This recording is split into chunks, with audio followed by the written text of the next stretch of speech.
just take the chance to remind you that this is going to be recorded. So if you don't want your face on screen, if you just turn your camera off for us, please.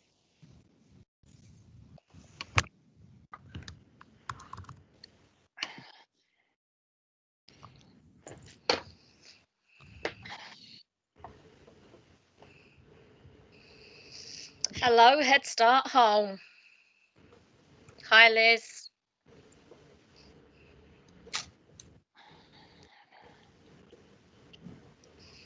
Okay, it looks like that's people in, so we'll get started, guys. Thank you. So welcome everyone, my name's Rochelle and I'm here with Headstart Blackpool. We're known locally as the Resilience Revolution Blackpool, that's our community inspired name. I've given a warning to people who have just joined. It is being recorded, so just have to be mindful that it is being recorded. We've got the chat function managed by Kerry, so if you've got any questions, we can answer these as we're going through the slides throughout the chat function, because we've kind of timed it to make sure that we're making the best use of the 30 minutes. So any questions or comments can go in the chat, and anything that we don't manage to answer in the chat function, we can contact you separately after the event for any questions. So I'm joined today by my colleague Claire. She is our schools lead. Kerry is our chat is managing our chat, and she's our schools coordinator. And they're with Debbie, who's our parent sessional worker. And then we've also got Alice with us, who's going to be talking about her survey that she's done with young researchers, and they're going to be talking about the impact of COVID and lockdown on young people's mental health. So I'm going to pass over to Claire to start our information about what we've done with the schools community and co-producing work across the schools. Hi guys, so Rochelle's told you a bit about us. In Blackpool, young people, adults and our whole community really have been learning about resilience as we lead the world's first resilience revolution. It means that anyone who lives, works or volunteers in Blackpool can play a part in making our town a more resilient place to live, grow, thrive in. We believe we're the world's first resilience revolution, a whole town approach to resilience. And, you know, we just think that's really exciting. When you think of world's first, you think of, you know, world's first man on the moon, electric light bulb, a vaccine, life-changing stuff. And that's what the resilience revolution is to us. So the definition of resilience that we use in Blackpool is beating the odds whilst changing the odds. Beating the odds for individuals whilst also changing the odds for many. Changing systems, challenging injustices, and not just blaming individuals for the situation that they may find themselves in. So I guess like many people, we spent the first few weeks of lockdown in panic mode. How could we carry on a revolution from behind closed doors? How could we continue to co-produce projects when we couldn't get together? How could we continue to work with young people, families to beat the odds, let alone change the odds in the middle of a global pandemic? But being resilient, we got ourselves out of panic mode. I mean, we were doing some important stuff during panic mode.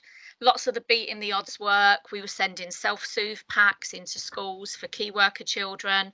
We were, and staff, we were sending resource packs into, you know, family homes where home education was required, but the resources to carry that out weren't there, even simple ones like pens and paper. We were sending out distraction boxes to young people who were self-harming. And then we took a deep breath. And we knew that we needed to move forward. We needed to ensure that we didn't lose the change in the odds element of the resilience revolution, the doing the stuff differently bit, changing and challenging systems. So who were we? How did we get together? So we were a digital co-production group, and we were initially known as just the schools co-production group. We were intended to be a task and finish group, but more of that later. First, I'd like to address the elephant in the room, the lack of young people in the room. Prior to COVID, we wouldn't dream of doing a presentation that wasn't co-delivered with young people. We've had great success at getting young people to conferences. Rescue your brother. Oh, I can hear someone else. Could you mute your microphones, please? Yeah, we've had great success in getting young people to conferences across the UK, across the world. However, you know, persuading a school to allow a young person time off to deliver sitting in front of a computer isn't quite as exciting as those things. And also, very much young people have missed an awful lot of school for one reason or another, and we just felt that you know, we in this situation we needed to present without them. But for us it is the elephant in the room, and we're, you know, not that comfortable with it. So I don't know if there are any of the organisers actually in our workshop, but I'm sure they'll be reviewing the video afterwards. So I guess our change in the odds challenge to you guys is, how can you organise this conferences like this so that young people are present? How can they be held at a time that is accessible to young people, so that it's not just a group of professionals sitting in a room saying what we're doing to young people? Actually, young people can be telling us what's happened. So, elephant in the room out of the way. So that co-production group became the Resilience Revolution Education Voices, a group of co-leaders of the Resilience Revolution, young people, carers, teachers, academics, workers, basically anyone with an interest in education and a voice that needed to be heard. So what are we doing? Well, at a time when schools were still open, and yet, you know, education staff were working incredibly hard, but the world, the narrative seemed to be talking about the reopening of schools, as if schools had ever been shut. So I'm sure those of you that work in education know that schools were never shut, even worked through holidays. So we were asked to look at that wider reopening of schools and how we could make that the best that it could be. After months of lockdown and needing to go back and things being different, how could systems change to make sure that the return to school for many people could be the best that it could be? So that was what we were doing, really. And I guess the how we did this, well, it seemed impossible at first to do this without sharing our own experiences of lockdown, our own thoughts, our difficulties. We had young people in the space, parents in the space, academics in the space. We'd all had, you know, our own challenges. So we did a lot of sharing and asking questions about, you know, the current situation. We debated, we discussed the contents of the daily briefings and news in general. We researched what other countries had done, and we started to sort of imagine and discuss and put ourselves in the position of significant moments in the day of the life of a school from different people's perspectives, imagining what scenarios felt like and thinking about what it would be that would make that the best that it could be. So when that work evolved, it became what was known as the trust document. Our advice to all involved in education, at its most simplest, it was a series of statements starting with the letters which built out the word trust, as we wanted to give teachers a message that we trusted them at a time when really they felt like the heroes of the pandemic. The trust document, simple. Take time, young people and families said, take time to prepare us for how different schools and colleges would be. The next one, remember we are all valuable. Our voice and our influence will help, especially in the most difficult of circumstances. The group had a wide range of lived experiences and perspective, and wanted to be, and should be, actually involved in the important decisions about what was going to happen in education. The next one, understands that we will all have had different experiences of lockdown and will need time to adjust. And there was lots around behaviour and what it might be like. And I was interested in the first session to, you know, hear people really getting to grips with something that many of us in education have been saying for years, that all behaviour is communication, and it's our job to work out what that communication's telling us. So the next one, simply returning to normal isn't possible. even though it's what some of us want. Routines and boundaries will help us settle into our new normal, but we will need some breathing space, and some routines and boundaries can't be the same as they were before. Finishing with a really positive one. Together we will bounce forward. As a school, we will be stronger through these tough times, and as a town, we will work it out. We were very much looking at it from schools in Blackpool point of view, but of course we could add on to that, as a country, we will work it out, or as a world, we will work it out. But that was our focus. These are just the headlines. I've got 10 minutes with you guys, so I can't go into everything that's behind those headlines. But basically, the full document had that headline, and then under each headline were ideas, examples, suggestions that the young people, the families thought would be useful. So, what did schools think of it? Well, we got loads of great feedback, great quotes, people really appreciating what had been done, saying things like, that it was really good for allowing adapting to new routines and demonstrating, um, how things that could be revisited, things that could be changed. So lots of feedback, and schools used it very well, in our opinion. So the young people can't be in the room, as we discussed earlier, but we obviously, as part of digital co-production, we've talked to them and asked them to tell you sort of how it made them feel. So there's a couple of quotes there. So Hannah saying, "I felt like I had a voice. My opinion was taken into account." Um, both these guys, Hannah and Danielle, mentioned the fact that we at the start it was really hard doing digital co-production. We're used to doing it in a real space, aren't we? But in a virtual space, how do you build those relationships? Where's the bonding stuff? So, the first few weeks were tricky as we got to the balance of sort of building those relationships, putting in time for really good digital icebreakers, having fun whilst we were co-producing stuff. So, it's okay to say that we didn't get it right at the very start. That's the beauty of what we're doing here, isn't it? All these test and learn projects, we can say that wasn't quite right, and we've tweaked it. So we didn't manage to get a young person in the room, but we did manage to get a slightly older person in the room. So one of our parent and carer representatives. So Debbie's going to talk to you briefly about how co-production felt to her.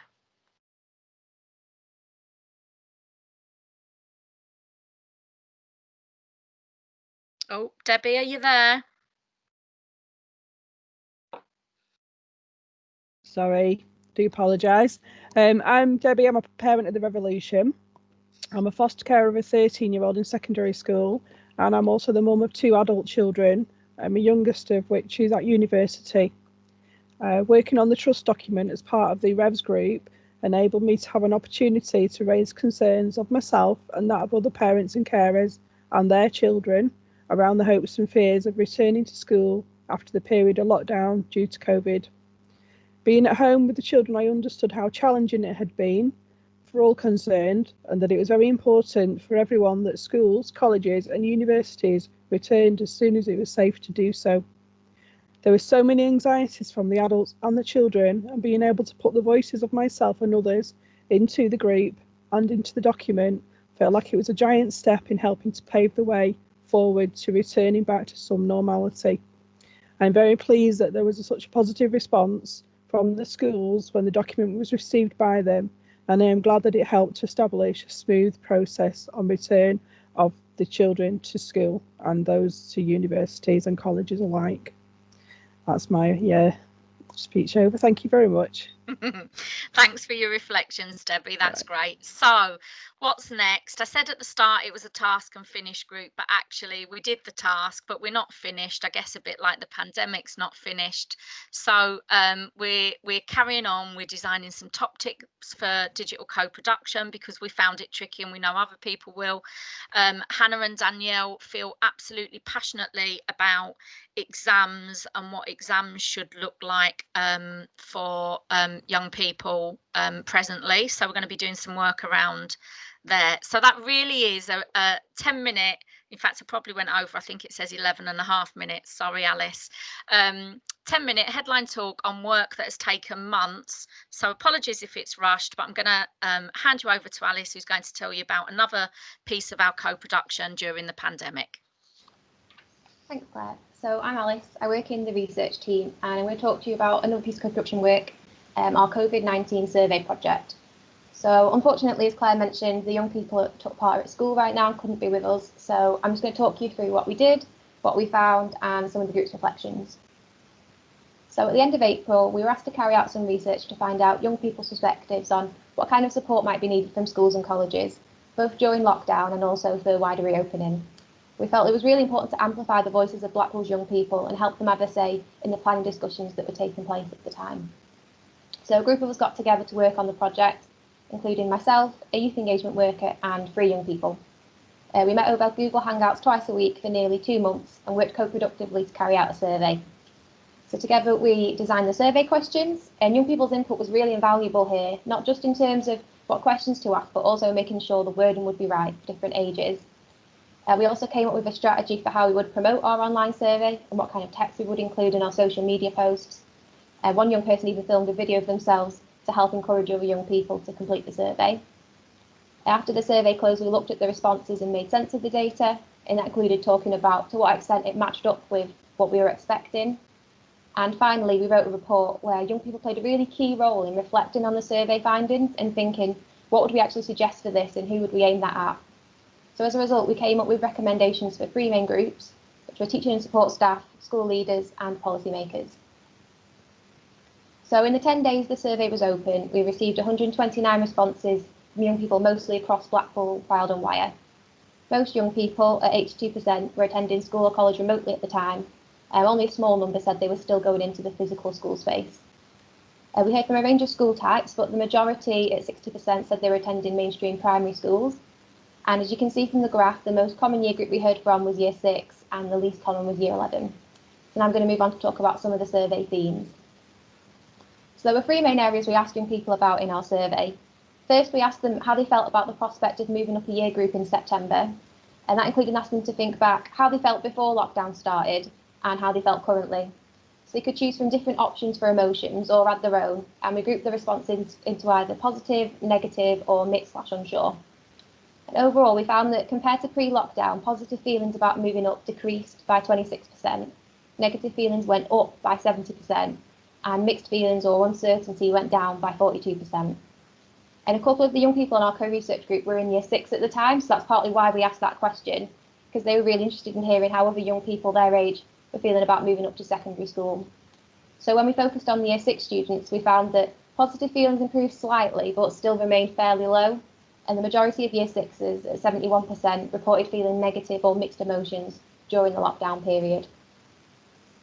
We also asked young people to tell us about the support they were getting from schools or colleges during lockdown. We found there were 7 key areas that they talked about, with some young people saying they found these things really helpful, and other young people saying it would have been better if schools and colleges had provided more of these things. So this included a range of learning resources, which were really helpful, but could have been a bit more accessible both digitally and physically, personal contact with teaching and support staff remotely, and the emotional support that enabled as well. Schools' use of technology, such as providing devices and delivering online classes, practical support like food parcels, school meals, and food vouchers. Young people also appreciated fun activities they could do from home, not just learning-focused activities, but also wanting more non-work-related games like class competitions and challenges. Communication from schools and colleges around updates and information. And finally, flexibility with work, with some young people saying they appreciated being able to request extensions, and other young people saying it would have been helpful to have that in place.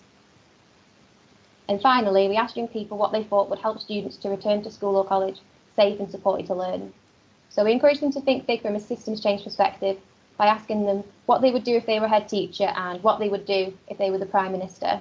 And interestingly, they came up with similar ideas for both of these questions, whether that would be the way that these promote social distancing, what kind of support they would implement, and more. And now I'm going to move on to the recommendations we put forward based on young people's survey responses. So for teaching and support staff, our first recommendation was to be understanding, so maybe be a bit more relaxed about punishments as young people take time to get to know new rules. Understand some young people are worried about the safety of returning, so it may affect their attendance or behaviour. And finally, understand there'll be stress around exams, So avoid narratives such as, if you fail your GCSEs, you won't get a job. That's a direct quote from one young person who told us it adds a lot of extra pressure and they prefer a calm and more positive dialogue instead. Secondly, we recommended rethinking transition support. As we mentioned before, not a lot of young people reported feeling positive about moving up a year group in September. So we suggested looking at additional support for all year groups, but particularly year 6. And one idea was virtual tours of secondary schools. Our young people's advice to year 6 teachers was not to rush straight into conversations about transition right away, but ask young people individually what they need, listen to what they've been through, and most importantly, reassure them that the school will be a safe place.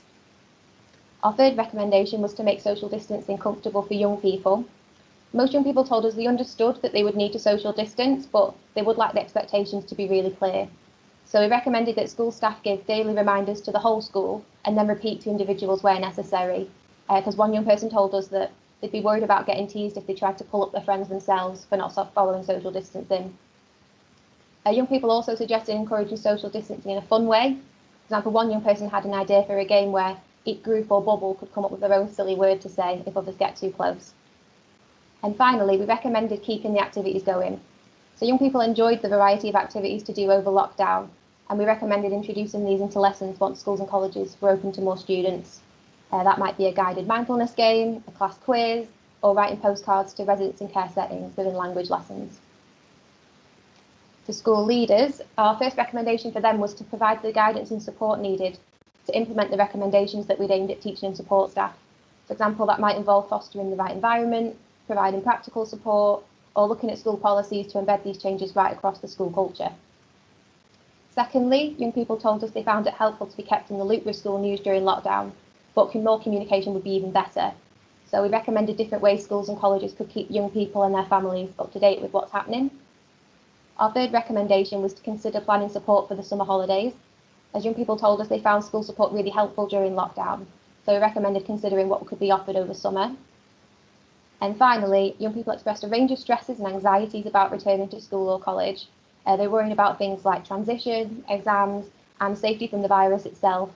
So we recommended fostering a supportive atmosphere that prioritises students' mental health and well-being. And young people suggested ideas such as introducing peer support groups, adding extra staff, and building in time for tutors to provide one-to-one support in particular. And for policymakers, our first recommendation was around funding, as there was a call from young people for schools and colleges to get extra funding to help them adapt to changes. We suggest regularly reviewing the way that funding is allocated and being flexible to match local needs, taking into account health inequalities within different communities. Secondly, we recommended considering changing exams. Some young people told us they were concerned about lost learning time and the impact it could have on their grades. So they suggested potential changes to exams next year, including things like lower grade boundaries, less exam papers, more continuous assessments, or more time. So we recommended considering how best to organise exams next year so that young people don't feel disadvantaged by the pandemic and communicating that to schools and colleges. And finally, as we suggested that school leaders should prioritise mental health and well-being, we recommend that that's also driven by national policy and guidance. For example, young people expressed concern that some students might not follow social distancing, and one young person was worried about getting teased if they tried to tackle that themselves. So policymakers could help by laying out coherent guidance that links social distancing rules with PSHE guidance, so we're consistently enforcing social distancing while also protecting students' mental health and well-being. So the report was shared widely and had positive feedback from some schools and other stakeholders. For example, we have a quote there from a head teacher saying it was an absolutely excellent report, well done.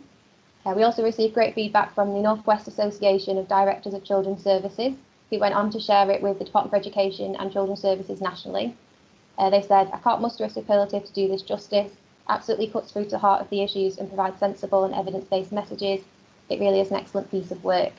So this was really nice for the group to hear. The young people were thrilled to get this kind of response to their work. So moving on, we had a session at the end of the project to reflect as a group on how it went and to celebrate their hard work. And young people told us what they enjoyed about the project. And some of the things that seemed to stand out were the teamwork and collaboration, with one young person noting how she could share an idea and others would add to it and make it better. It was our first time doing a project like this remotely, but young people seemed to like the use of technology. And one young person suggested that the way we use Google Documents and screen share helped them to understand the different parts of the research process. Young people also used also liked the use of icebreakers in the sessions. A research version of Guess Who was one of their favourites. And finally, young people said that they felt there was a lot of encouragement and positivity as a group that helped them think of ideas. And one young person added that knowing they wouldn't be judged was really helpful and made them feel more confident to speak up. We also reflected on areas that could be improved in future. For example, one young person said that when he was asked to do research, actually no one specified what type of research, so he thought it would be scientific, going out and doing experiments and that kind of stuff. So that was a real lesson for us in terms of how we communicate these opportunities to young people and making sure we pitch projects really clearly in future. Another young person fed back they felt the sessions were a bit too early in the morning, as we tended to meet at 10 AM twice a week. So next time we could look at scheduling sessions later. And finally, while the young people were really happy to hear some of the positive feedback the report received, it wasn't clear to what extent the report was used to inform school and college planning strategies. From one of the young people's personal perspective, they didn't really notice any changes in what their school was doing at that time. And it was obviously a really busy time for schools and colleges, so that might explain why we didn't hear back any specific examples from them about how the report was used. And it wasn't all too long after the report was shared that we reflected as a group, so it might have been a bit too early to see a difference yet. But in future, we would factor in more time for follow-up work to better track the impact of the research across Blackpool schools and colleges. But while the young people weren't sure of or maybe couldn't see an impact yet on school systems in Blackpool, they could identify an impact for themselves personally. We have a quote from one young person there who said, "I've noticed an impact for myself in terms of feeling more part of the group. In the first session when we started, we didn't really know what we were doing, but I have more understanding and sense of purpose, both in the research and in myself." We're now going to end the presentation section with a video from Chris, who took part in both the Rev group working on the trust document and the survey project. So as long as technology works, here's what he had to say.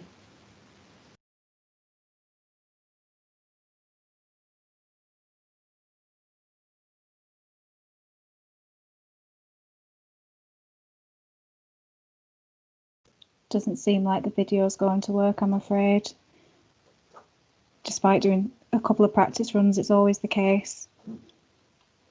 So Chris did reflect on his time and said what was good, what was bad, and what he really enjoyed. And one of the main things that we'll be able to share, if Chris gives us consent to share his video with everyone who's in the session, was that he really felt that he made a difference as being part of a co-production group during a period of really difficult sort of period of lockdown. We're not really certain what was going to happen at home, schools, in the community. Everything was different for everyone, but he really felt being part of a group, or two co-production groups, that he made a difference and that he was able to make changes that would impact positively across the community. So that's really good to hear that from Chris. And just to draw everything together, from the production activities that were happening across all of Blackpool by the Resilience Revolution, there were some synergies between what the trust document was finding in their co-production work and what the young people's written survey was finding. So understanding that everyone's experience was different,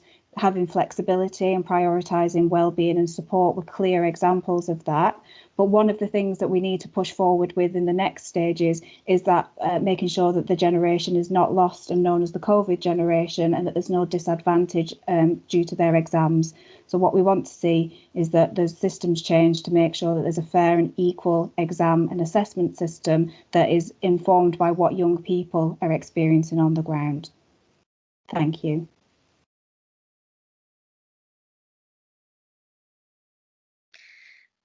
Thanks, guys. Now, obviously, we started late because I don't know, we didn't all get into the space straight away, did we? So we are around, and you know, you can stay in the space and ask us questions if you want, but you can also leave and move on, because I think in 10 minutes time the second workshop starts. So feel free to leave and go and have a break, but also feel free to stay in here and chat to us if you want to.